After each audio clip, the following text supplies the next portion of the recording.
acknowledge the elders present for continue the dreaming, making the tracks and connections, and sharing the history of our stories, knowledge, and keeping our dream alive to hand on to our emerging elders. I also would like to acknowledge, while we're here tonight, for the historical heritage. And just to touch on that, I would just like to say something about the Aboriginal people, Mulunjali people, in respect of all our people.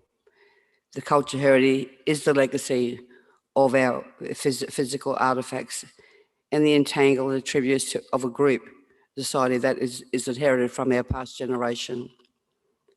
So I just want to acknowledge that's why we're here tonight. And I would like to thank you for the kind invitation to the traditional Mulunjali elders, and I would also like to welcome you to our land. Nai Bayu, thank you.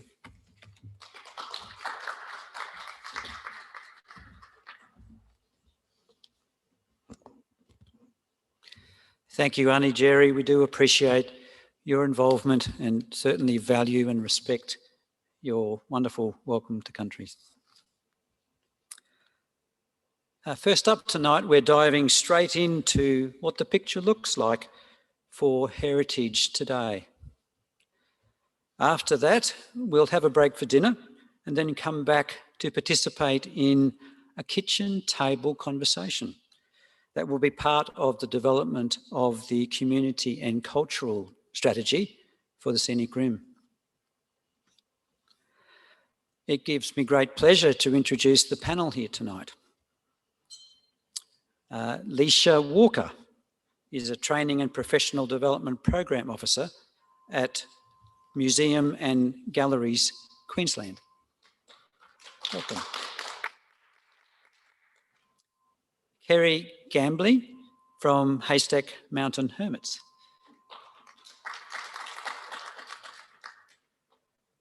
Alsa Rowley from the Scenic Rim Writers Group. Mark Paddock is the Heritage Officer at Scenic Rim Council, a teacher and an accomplished artist. Welcome, Mark.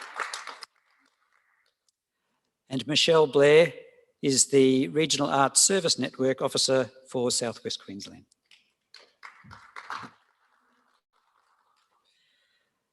Now I'll hand over to the panel host, Bronwyn Davies, the Coordinator of Cultural Services at Scenic Rim, and also a very accomplished artist. Welcome to the panel. Thank you. Thank you, Councillor Enright, and thank you, Aunty Jerry.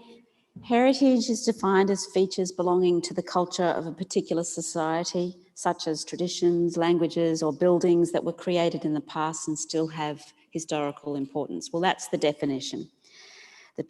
Also, the traditions, the achievements, the beliefs, etc., that are part of a history of a group or nation.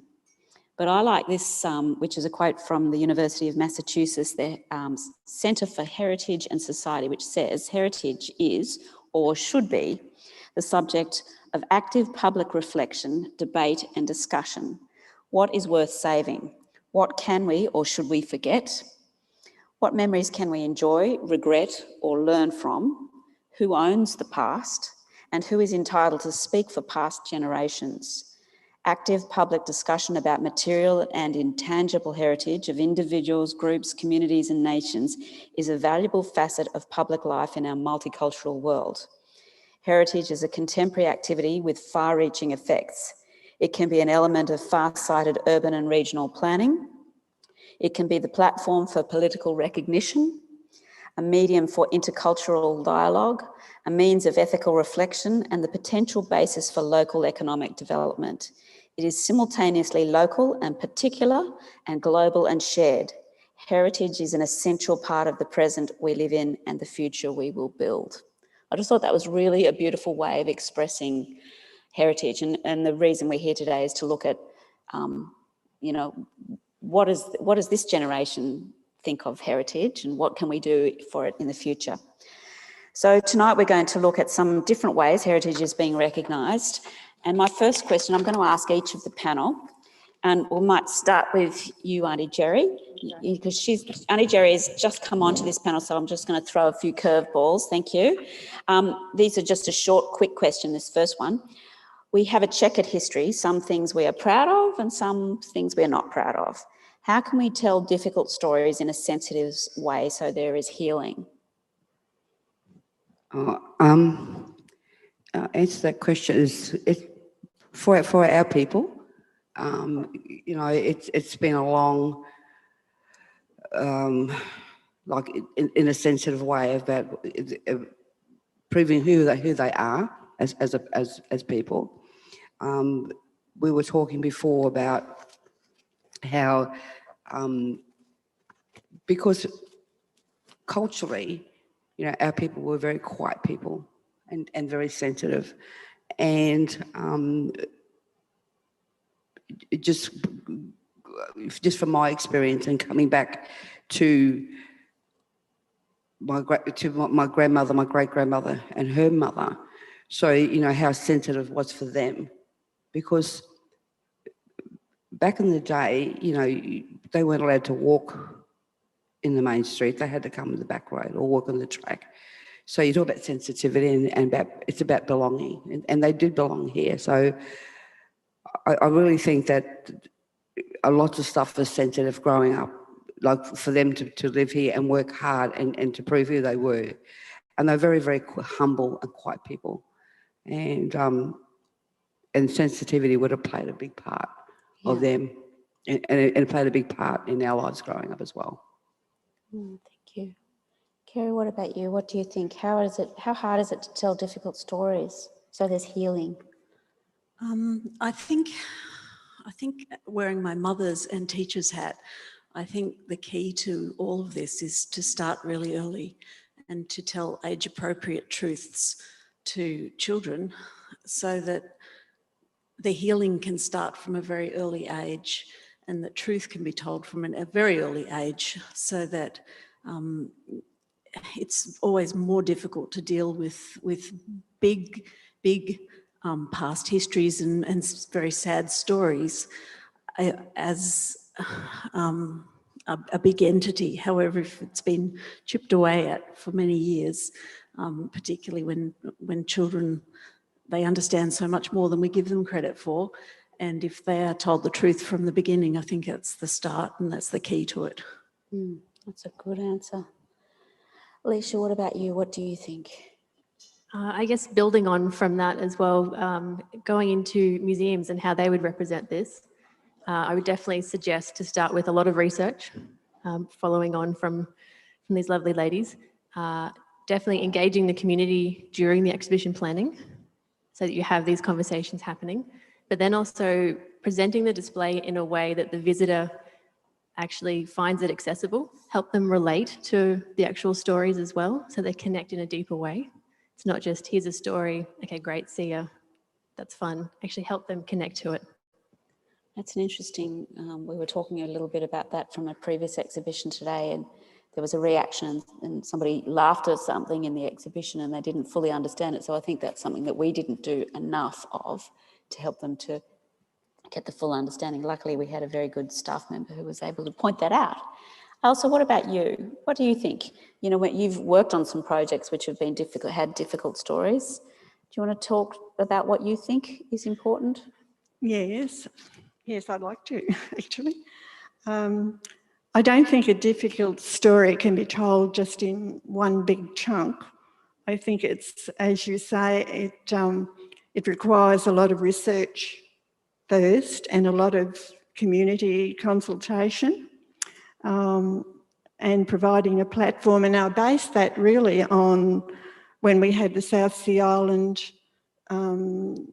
workers come to work on the cotton plantation.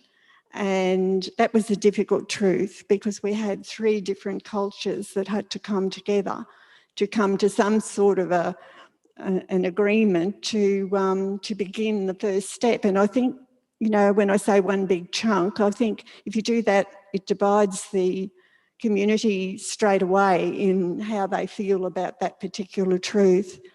Whereas with the council, I have to admire the council and the centre for what they did. I felt that they made a blueprint for how to deal with a difficult truth, because they provided first community consultation to get to the root of what people wanted, to find a bit of healing in this and to walk into the future. And they did provide a platform too, by having a special day of commemoration where the South Sea Island people could have their say, where the South Sea Island people were actually invited onto the land, because it was part of the South Sea Island culture not to enter a person's land or their home without an invitation. And the Aboriginal, the First Nation people invited them onto the land, and they felt then that they had made amends for being brought onto the land at first. So I just thought it has to be done gradually, and providing a way of community consultation and providing a platform to move on to that next step, which happened. Long way to go, I should imagine, but... I think that was a 3-year journey to get to that point, and we worked with the Mununjali community, and certainly the South Sea Islanders said that they hadn't, even those who had lived here all their life and their ancestors lived here for 150 years, said they hadn't felt Australian until the Mununjali community had welcomed them on country. So that made a big impact. It's quite beautiful. Mark, what about you? You know, as the heritage officer, how do you approach telling difficult stories? This became a lot difficulter than I thought. My first response, I found an argument against it straight away. So having a short answer for this was quite hard for me, and I actually spent a lot of time today. Take your time. It's really important to learn about, tell, and to teach these difficult histories, so that these stories are not forgotten, that we can acknowledge these silent perspectives, that we can give space for those who are grieving, and we can advocate for social justices. However, uncovering and educating on these long silence and painful histories can actually require readdressing history as we know it. You know, the dominant narratives that we've been told since we grew up, all of a sudden we're getting these new stories, and that can actually create even a bigger divide in people. When the content of these challenging histories is hard to comprehend, because new information can often contradict what we've been told, it can actually manifest itself in people giving up, people not wanting to understand. It may actually shut down opportunities for further engagement. A learner perceives information that they've been taught. Now they've been told something that's quite different. And we can't just, like I've said, throw it all in there at once. We need to, in the context of time and the time periods, introduce these difficult histories alongside the histories that we know. Otherwise, we're going to get things, and I spoke to a teacher today who said there's a massive decrease in kids who are studying Australian history because they've been thrown these completely curveballs in what our real history is, and now they are thinking of us as this sort of racist, sexist country, and so they don't want to know about it anymore because they're not, like, they're being thrown these new stories. So I think we need to really, work out a way that we can tell these difficult histories in the context of our existing histories, not instead of. So that's probably a question. That's a really interesting sort of line, and we might come back to that because I think that's a very challenging, I think, Mark, if we're wanting young people to engage, or next generations to engage, and they're disenfranchised or they feel a sense of, I think that we feel that often about the political systems at the moment, if they're feeling that way, wary or jaded by that identity, that sense of our history being part of our identity, that's to our detriment, isn't it, in a way? So how do you craft a history that is inclusive? Yeah. What do you think? How do you think, Auntie Jerry, that we could start that journey of being a more inclusive society and embracing our Indigenous heritage? Well, it just from the way our country's going at the moment with everything that's happening and what Mark was saying, I just think that how we want the generation, because, you know, there's generation, kids think different. You know, you've got the baby boom people, you know, you can go back to the 1840 from great, I'm talking about my people, so 1840 to 21. So when I was just growing up and what we were given as kids is a lot different to what kids are given now. So I think that the biggest thing for our kids and our community, it's about communication. It's about sitting down and listening to pass that on. We, as Aboriginal people, Torres Strait, First Nation people, Indigenous people, it's about, it's about handing on. It's done through song, dance, storytelling, and sharing. So, you know, I probably have different perspectives of everyone else here, but from a culture point of view, and it's about patience and listening and coming together. And I think that, you know, that is culturally is what our people did. And they walk for miles. That's why you have Bora rings and you know, they come over the border and they come from everywhere, because Bow Desert, Davidson Park, it's a meeting place. Bow Desert was all roads lead to Bow Desert. So what I'm saying is, it doesn't matter where you live or who you are or where you come across people. It's just about coming together. And if we don't do that as a community or as a whole, even as Australia, you know,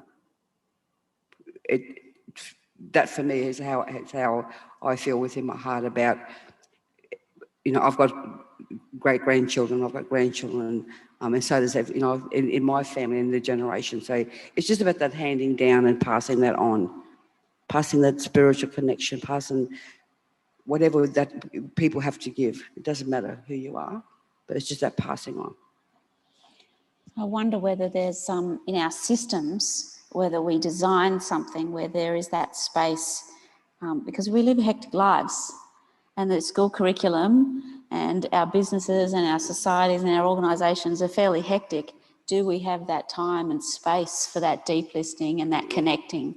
And as we, you know, what are we doing now? We're connecting. You hardly ever go out to dinner and see someone who's not on their phones. You know, there'd be 3 people sitting at a table eating and they're all on their phones, and you sort of think, who are you talking to? I totally agree.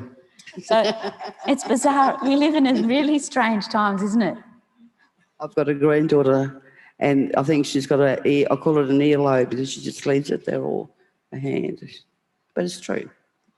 Absolutely. Yeah, it's sort of, that's a muscle, isn't it? That's not being used. I just think that the social media, it's crazy. They're walking with a phone in their hand, and, you know, they want to have a phone. How old are they? I think they're like 4 or 5. Yeah. I said, and this is a true story. And I was out at a shopping centre, and there was a baby, I think they were sitting up and they had a phone. I thought, oh my God. But that's true. It's true. It's babysitting, isn't it? Unless you can sort of instill a cultural program or a heritage program, you know, maybe this is what we have to do. You know, if this is the way our brains are starting to develop, maybe we have to harness that. But I just wanted to say something, but gone are the days where people sit down at a table and share a meal and have a conversation. How was your day today? And, you know, that's what we did. You know, we had to sit down at the table because, you know, we got we had a big mob of kids at our table, but we always had the conversation. You know, we all had it's about coming together and sharing. It doesn't matter who you are, what culture you are. And I think that, like you talk about the heritage and continue that. You have to continue it and bring our kids together. It's fantastic. Thank you, Auntie Jerry. And I think we'll hold that thought as we go through the rest of this conversation about how we're coming together. Kerry, are you the lead singer? You're not really the lead singer, are you? You share the role of a fabulous group, the Haystack Mountain Hermits. Tell us about your latest project, which is One Last Ride. Tell us about that.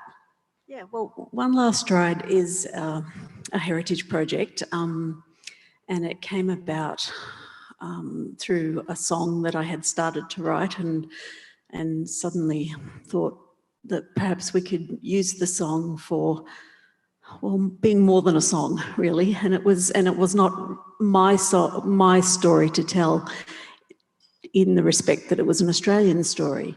And so when the song sort of started to emerge, we looked at the rate of funding and tried to think of some ways to support local artists who are really suffering with the effects of the pandemic. And that was really important to us, to try and work with local artists as much as possible. So we conceived this project, which seemed quite large at the time, but has grown very much bigger in the meantime. So we recorded the song and have had funding to make a film clip. And because it's an Anzac tribute song and it's based on honouring the Light Horse Brigade and the Light Horse Troopers from World War One, the film clip was always problematic. It's such a large story, such a big story to tell. And so the whole project has been involving community and trying to, well, it was a realisation of ours that it was not just our song, our story to tell. It was Australia's story, and we wanted to involve as many people as we possibly could. And even this evening, just before I came down, there was an enormous box delivered to my home, and another 100 purple poppies came in the mail. So we're collecting poppies to represent war animals. The purple poppies represent the horses, the donkeys, the pigeons, all sorts of animals that went to war. And these purple poppies have been coming from all over Australia, as far away as Darwin. What's the significance of purple poppies? What do they stand for? Well, they represent the war animals. And so what's that got to do with the One Last Ride? And the One Last Ride, of course, is, which I didn't say, thank you. The One Last Ride song is about, well, it was inspired by my great-grandfather's story of leaving his war horse overseas when he was repatriated to Australia. And of all the horses that went from Australia, there are approximately 136,000 of horses that were shipped away overseas to serve for their country in World War One, and only one ever returned. So only one horse? One horse, yeah. So that's 100, and a lot of those came from around here, didn't they, the whalers? Well, yes, it's a very local focused story, but yeah, horses came from all over the place, and during this project we've actually met a family from a horse stud in New South Wales, and their bloodline of their horses today go back to horses that were serving in World War One overseas, and one of them was a particularly famous horse in World War One who was in the charge of Beersheba. So the song that has started to just tell a small part of the story of the Light Horse has become an enormous project with so much amazing support. We've got the Australian Light Horse Association supporting us. The Australian War Animal Memorial Organisation are also on board with us, and that's a beautiful link with the purple poppies, because once we've filmed our big film clip with all of these poppies, which is, I think we must have about 1,200 at this point, they will then be donated to the War Animal Memorial people to use further in their projects. So we're very excited about being able to do that. So your inspiration, was that a personal inspiration, or was it as a teacher you just knew about the light horse? Well, I've always known about the light horse, and being a country girl and growing up in the country, I knew that a lot of horses went overseas, and I did know that only one had come back, which is a tragic, tragic statistic. But it was last year. I had not known very much about my family history, and I met a relative online during lockdown, and we were just chatting, and she mentioned that my great-grandfather, as he died, one of the greatest regrets of his life was leaving this horse that he had enlisted in Brisbane with, and he was traumatised. And in researching then the song, I found that part out. I started writing the song, and then I sort of got stuck, and I felt like I needed to do a lot of research. So I spent another couple of months just immersing myself in all of this story. But the tragedy that's really traumatized a lot of families, and it's still there in many families. And I've been amazed at the photos, the stories, the things that have been sent to us. So it's really touched a national nerve, I believe. And so it's inspired by my grandfather, but the song itself is not his particular history. There's a few little moments in it that are about him, but it's about the greater story of the light horse and the men and the horses who served. And I think that comes back to our original question about how do you tell difficult stories, because that's a perfect example of it, really, isn't it? You know, the slaughter of those horses and in song. And I think songs are such an evocative thing. We're going to share that clip and a couple of clips as we go out.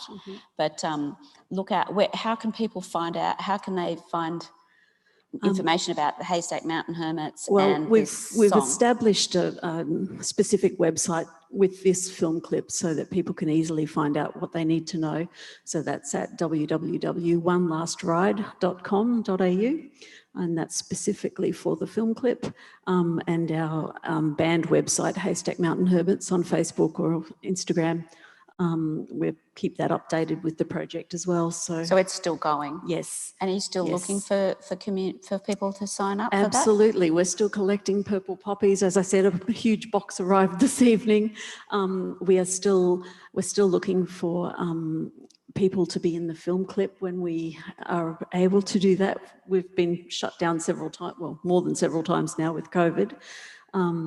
And so we are planning on a big band scene which will involve a lot of community. What do you need? Do you need young, old Well, horses? What do you need? We don't need horses. We've got the light horse people covering that aspect, but we would like young men to represent the young soldiers who went off to war, and we're in negotiation with the Defence Force actually at the moment too. So we're looking at involving Defence Force people, so that will help us enormously when we can get to the point where it's safe to go ahead with that filming. Fantastic. And if anybody would like to support, if they go to that www.onelastride.com.au and check it out, it's really quite beautiful. Thank you. Thank you.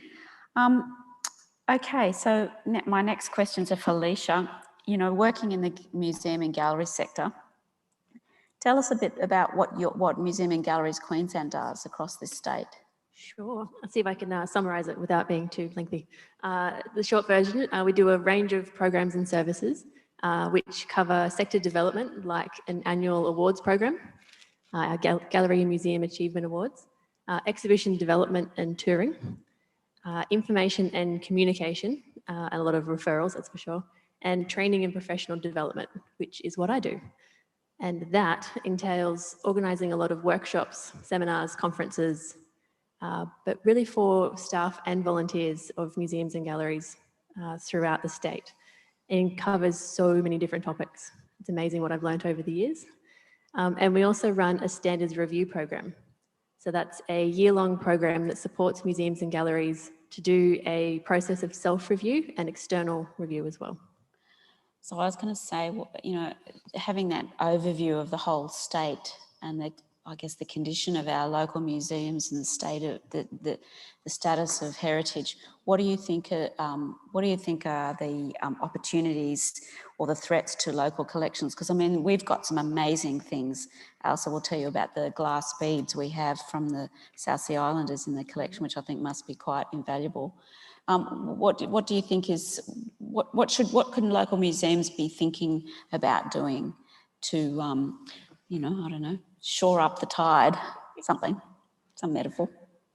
Great question, great question. I think particularly at the moment, given the current day with COVID, I think the most significant threat at the moment is volunteers, which is kind of one I'm sure you heard a lot. Yeah. But also having appropriately skilled people as well working with the collections. So it's a bit of a twofold there. But the best thing I think about COVID at the moment is local tourism has picked up throughout regional Queensland, and I'm hoping here in Scenic Rim as well, which say like Mount Isa Underground Hospital and Museum, for example, have got such an influx of visitors in Mount Isa, they've had to double their volunteers. So they've done a volunteer drive and they've got so many new volunteers coming on board and enthusiastic. So it kind of has folded into the current climate, which is very strange. That's probably your biggest threat would be volunteers, I'd say. So what are the innovative ways that museums are, you know, telling new stories or telling them in different ways, and how also are they attracting more people to participate, as in volunteer? Yes, that is always the key question, isn't it? How do I get more volunteers in the museum? Being aware that there's not just one standard way of volunteering. I guess being able to be adaptable in the museum and going, so I don't just want someone on the front desk, maybe they could be guided tours, maybe they could be back of house workers. It's like knowing what is available to do in a museum, but also having that conversation with potential volunteers to actually see what their interests are. If they don't know how to work a cash register, then don't put them on the cash register. If they have an interest in doing some research, maybe they could work from home and just do some research on your collection. Maybe they're a really good community person and want to go and have some local chats. It's kind of getting to know who's available. Because they could, you know, you might get someone who's really super on Instagram or Facebook on the phones again, but that might be the thing that they could do to bring that expertise. Yeah, look after the social media. Yeah, that's interesting. So is there any, across the state, are you aware of any really innovative approaches that people are taking that you'd say, look, this, you know, take a leaf out of this book? Big picture, I love Sunshine Coast Council and Noosa Council have a heritage levy. That's super big picture. So they... tell us about what is a heritage levy? Okay, well, summarised. Residents there pay about $10 or $12 a year per household, just on their rates, and it goes towards supporting community heritage and buildings and significant sites. So when you have 850,000 people in a region, that adds up to being quite a lot of money. When you've only got 40,000 people in a region, it's not quite the same impact. But nevertheless, it all helps. So what would that be, $400,000 if it was 40 people, $10 a year? Imagine what the Heritage Network could do with that. Yeah. Just saying. Sorry. I guess then kind of getting smaller, Brisbane's Living Heritage Network are running a photography competition this month, which is encouraging the general public to visit heritage sites throughout Brisbane, take photos of the buildings or, if permitted, the collections as well. That's the two categories they're doing, and upload them. There's cash prizes that they're offering, and it's trying to get the visitors out and once again, the Instagrammers, the ones that have got the phones on there, they could be taking photographs and uploading it and winning money. Absolutely. Brilliant. And if you guys can't get to Brisbane and take your own photos, they're doing a People's Choice. So jump on and have a look. There you go. Okay, People's Choice Awards. Yep. But I guess smaller, I think something that can be easily achieved, Migunya House Museum in Brisbane have a fantastic collection from the late 1800s, all based in a house, an old house. They, in addition to the regular opening days and guided tours with Devonshire tea, which is delicious, they do a short-term program of exhibitions as well. So recently they did an exhibition which included contemporary artwork which was curated alongside their collection as well, to provoke thought and discussion about early pioneering history. So they, for example, had on loan some works from Fireworks Gallery in Brisbane to put in alongside their historical items. So that you can do a virtual tour at the moment. The exhibition's finished, but there's a virtual tour on their website still. Have a look. It's really interesting. That's a very good idea. I mean, we've got so many artists in the scenic rim. It would be a wonderful thing to have artists alongside some of the museums, or artists in residence perhaps. Interesting idea. If there was a piece of advice for regional museums or heritage groups, what would that be? Always refer to your collection policy.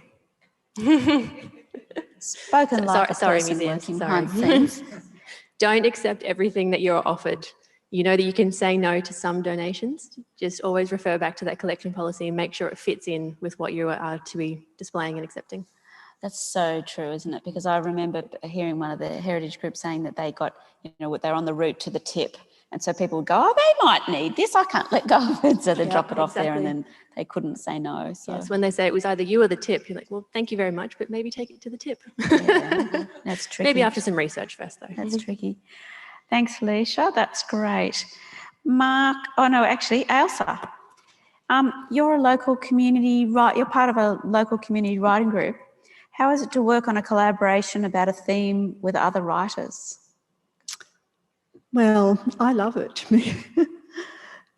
because you find that writing is such a lonely pastime, and you're stuck in your room and there's nobody to talk to except yourself or your computer telling it it's typing the wrong thing. But like right in the beginning, I remember Bronwyn saying now, writing community stories is being part of something bigger than yourself. And we're different to most groups because most writers will meet once a month and read their own stories and get some feedback from each other. But we've been so blessed with doing community writing because Council and the Centre formed a partnership with Queensland Writers, and they provided workshops for us to become better writers. And so it was, if we become better writers, it's the icing on the cake of what we're doing in the community writing. And, we had workshops on how to develop characters and, to fill out your stories. And you think, well, if you're writing about people in the district or a little story, say Charlie Haylock, he used to sweep the streets with a broom and he cleaned the town drain of dead animals and everything that was in it. And when you're writing about him, you still need to develop his character and make that character live just as much as writing fiction. So we were very blessed to be part of community writing. I really like it. It is a little bit hard not being able to do what you want the whole time because we've got to fit in with everybody else, and it's give and take. And but at the end, when you produce a book, and it's a bit like when you watch them play football and they've scored a try. And they all hug each other, and it's just so rewarding to have somebody to hug at the end of it instead of just yourself.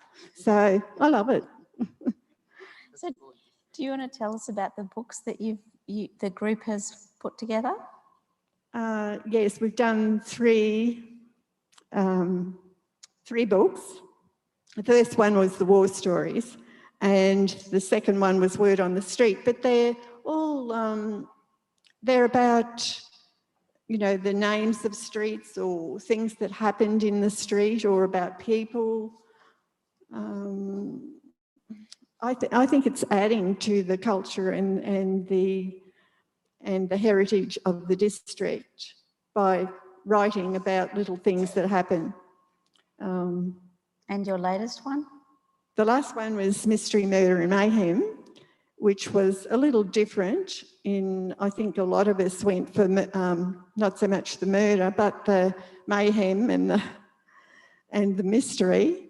I know I just loved the story of Mark in the last book, Mark as a young lad, and the family going to church on a Sunday morning, to Mass Sunday morning, and he spies a body lying on the footpath in As you Albert do. Street. And was she murdered? Was she? She had an apple. Did she choke on the apple, or did she have a heart attack? So you'd have to find out. So. So that's the name of the book. And so do you think all those books add to the heritage of the region? Where can I get them? Or what did you say? Sorry. Do you think the books add to the heritage of the region? Heritage. Well, I think they do, because people have enjoyed reading about, why that street was named and who it was named after, or a certain building and what happened in that building. And the desert hasn't got a lot of heritage buildings, really. I think they might have all burnt down. I don't know. It's different to Boona. Boona's got some lovely old heritage buildings. But I think it has added to the history and culture of the district. So what is the focus of your next book, and where can people buy these books? Well, out in the front counter, at the paper shop, at the museum, and also the Arts and Information Centre, or any of the writers as well. So. And do you know what the theme of your next book will be? Well, we have decided to have a visioning workshop at the very next meeting, so that we can find a pathway forward and become clear in our minds of the way ahead. There was one suggestion, and that was in 2024. It's going to be the, I can't say the word, 150 year sesquicentennial, is that right? And so that's 150 years since Bedesert became a town, first became a town. So there should be some good stories. I know 25 years ago, we did have a big parade for the 100 year. So there should be a lot of stories there. But we may, with our visioning workshop, we may decide something totally different. So. That's great. And of course, Indigenous stories of this region would be amazing as well, if the appropriate stories. Yeah, but certainly from the last 150 years, it would be interesting. Longer than that. Because... Oh, well, 40,000 years. I just wanted to share something that... About this, it was 1870. It had I did the history on Bow Desert, historical, how far back. So Tinker, he was from Rathdowney. Years ago, many moons ago, Bow Desert wasn't Bow Desert. It was Talbagulba. So that's I don't know if anyone here in this room knows that, but it was Talbagulba, not Bow Desert. However, in saying that, so in the history, it has Bow Desert history that in 1870, Tinker from Rathdowney had a pastoral, so this was a pastoral country, pastoral farm and whatever. So then I started to have a conversation with my sister, and I said, well, in 1870, so they're saying that that's when Tinker from Rathdowney. Our grandmother, was born in 1877. So her mother, who was Mitty Sandy, and then her mother. So my great-great-grandmother, my great-grandmother, and my grandmother. So, but as it is older than 1870. And, but as it means black soil. And so that's just something that I wanted to share about the history. You're talking historical, we're talking going back, and I'm, we're very passionate about our history, how historical, what does that mean, and the artifacts that are found. I've written something down here. My sister did. So the cultural heritage includes intangible culture, intangible culture, and natural heritage. So, and our heritage provides clues to our past and how society has evolved. It helps us to examine our history and traditions and enables us to develop an awareness about ourselves. Well, that's very interesting, and I think it would be really wonderful for the Mununjali community to write a story as well. It'd be really great. I'm sure the local writers would be really happy to participate with that. Mark, can you tell us about the heritage trails that you're working on for the Scenic Room? Well, 8 years ago I first started. Every year we've been doing these sort of big projects in the Scenic Room, and the heart of every one of those projects has been storytelling. Now, the South Sea Islanders back in 2013 moved on to big stories, small towns, war stories in our town, even fires on top of mountains. We're talking about the First Nation history in the town.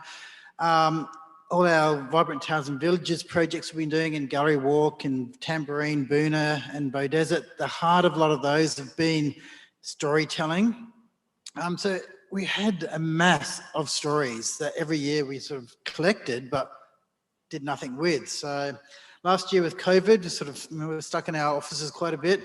So we decided that we'd start putting them all together. So we started collecting in one space all of these stories. So that includes our public art that's been across the region, all our heritage listed buildings from the Australian Register, Queensland Register, as well as the Scenic Room Heritage Register.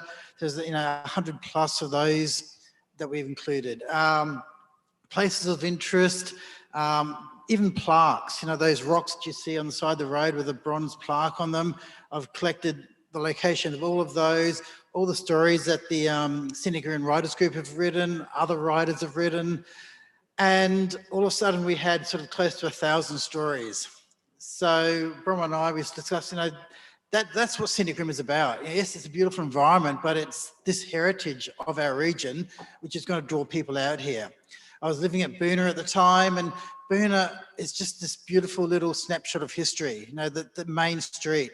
You walk down there and everything's about stories and history. So we put this all together, 1,000 stories.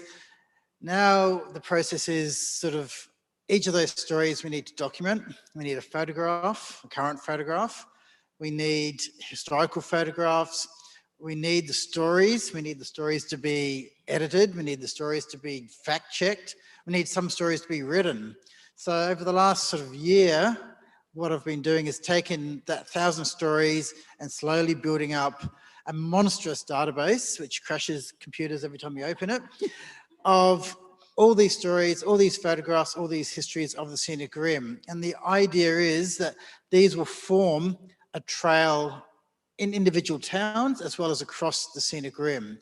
So I've basically taken each of these stories and broken down into 5 key periods of time, I guess. So, or themes. It's our environmental, so that, the creation of the Scenic Rim, the volcanic, the rivers, the mountains of the, which makes up this environment.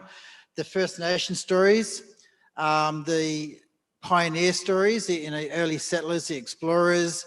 20th century, we're looking at migration, federation, the war years, and then today's stories as well, contemporary stories. So, the stories of the young people today and how they are experiencing this region.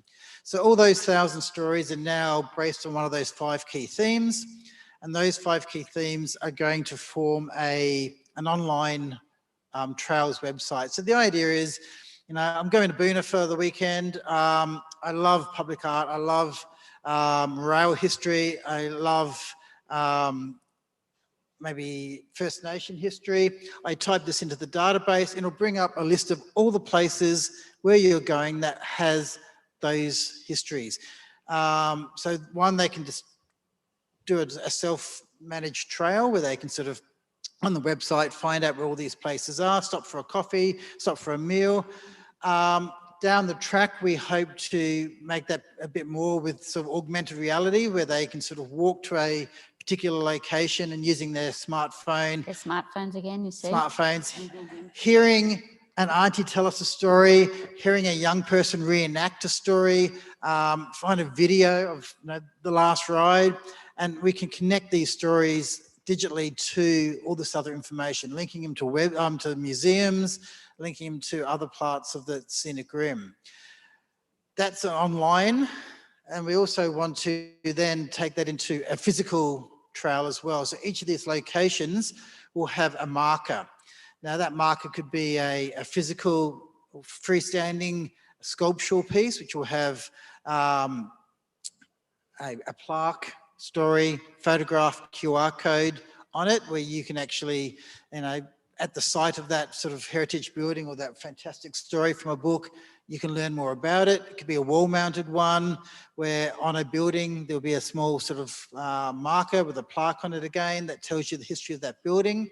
Again, with that QR code to link to augmented realities in the future. So as you're doing this trail around the scenic rim, you can actually visit places and learn more about the scenic rim while having a great food, while seeing a great environment and beautiful scenery. Even the idea of having forgotten the word. Senior moment. Sorry? Senior moment. Yeah, senior moment. The one you look through. Oh, the viewfinder. Oh, viewfinder. So sometimes one of these stories may longer exist. The building's gone, there's nothing left. So a marker which will have like a plexiglass screen with maybe an etched illustration in that plexiglass. So as you look through it, you can see the environment, but get an artist's impression of maybe a building that was once there. So the idea is we're going to roll out these. So first up, get the database finalized, get it all fact checked, get it all right. Get the website up with the help of our IT department, and then start rolling out markers at each of these locations.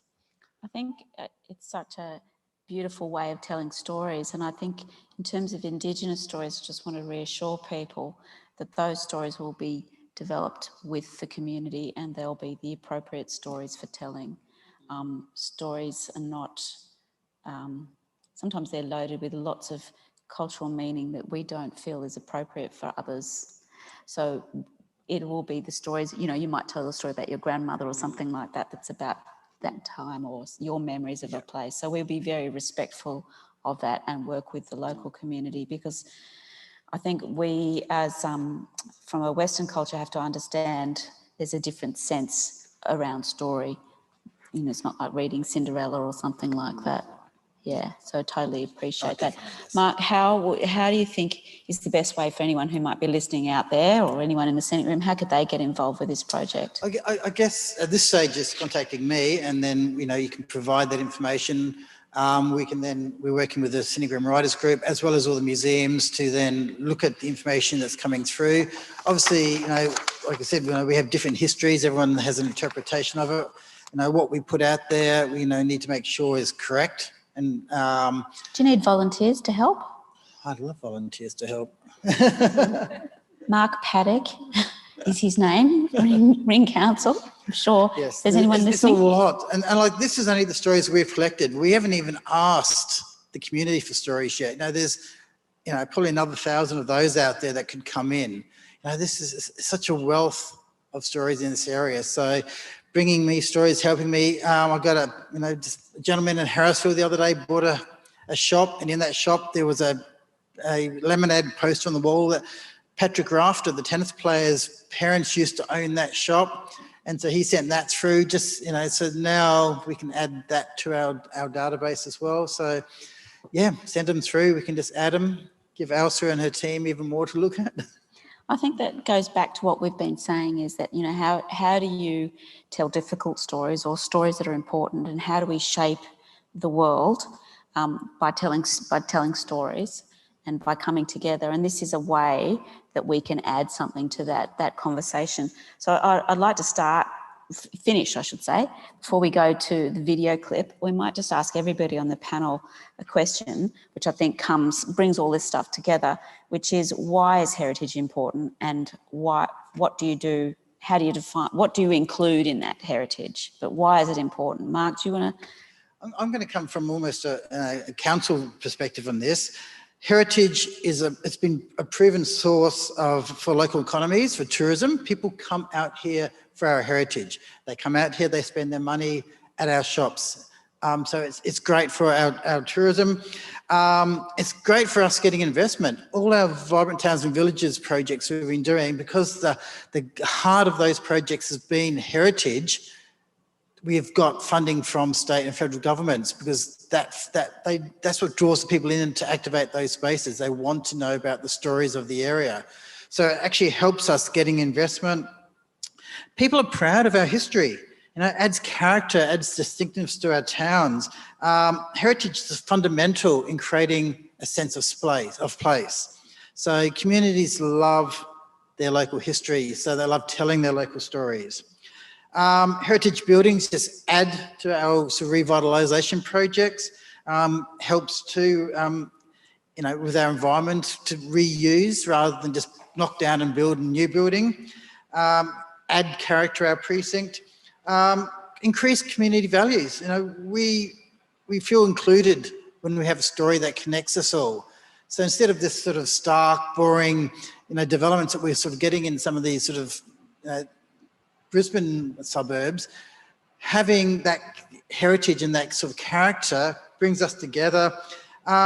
It makes us want to belong. We belong to a town. So heritage is great for connecting communities as much as it is about sort of telling stories. It helps us out.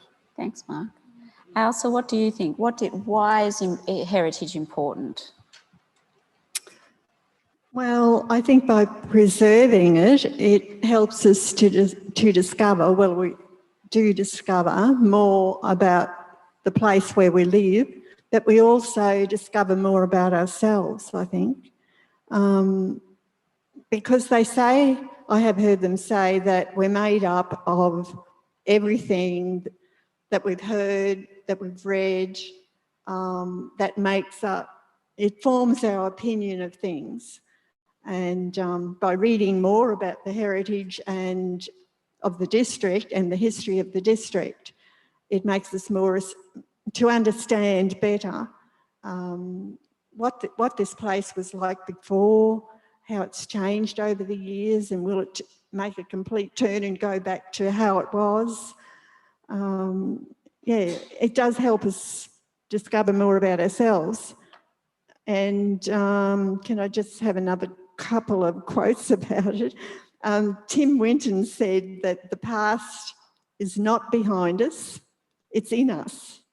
And the things are never over, you know, they're continuing all the time. So that, I think that's why past is important. And I think culture is built on layer upon layer of what went before and what you're going to go forward now. But I'd just like to pose just one last question. Was I was reading about Steve Jobs when he invented the iPhone, and he got it out and showed it, and he said, "Welcome everybody here today, and today we're both going to make history." And I was thinking about that, and I thought, well, if you're writing about the iPhone, would it start right there, or would you have to build on what happened before? So I just posed that question. Is it something completely new or not? That's a very canny response, Elsa. Leisha, what do you think? Why is heritage important? Well, I guess heritage to me is both a record of life and history. Mm-hmm. So to me, it's important because it's an irreplaceable source of, well, inspiration and creativity, really. It helps shape our identity, and our heritage becomes part of who we are. It's intrinsic, isn't it? Kerry, what about you? What do you think? Why is heritage important? Well, I think I think heritage really is our cultural DNA. And that quote of Tim Winton made me think, yes, I'm on the right track. But it informs where we have come from and lights the way to where we're going, I think. And it's just such an important thing. And in terms of what do we include and what do we leave out, I think that sensitivity to different cultures is so critical there, because that really does depend on each culture. But yeah, to sum it up very quickly, I'd say it's our cultural DNA. Fantastic. Auntie Jerry, what do you think? Why is heritage important? Oh, heritage is very important to myself and my family. As I say,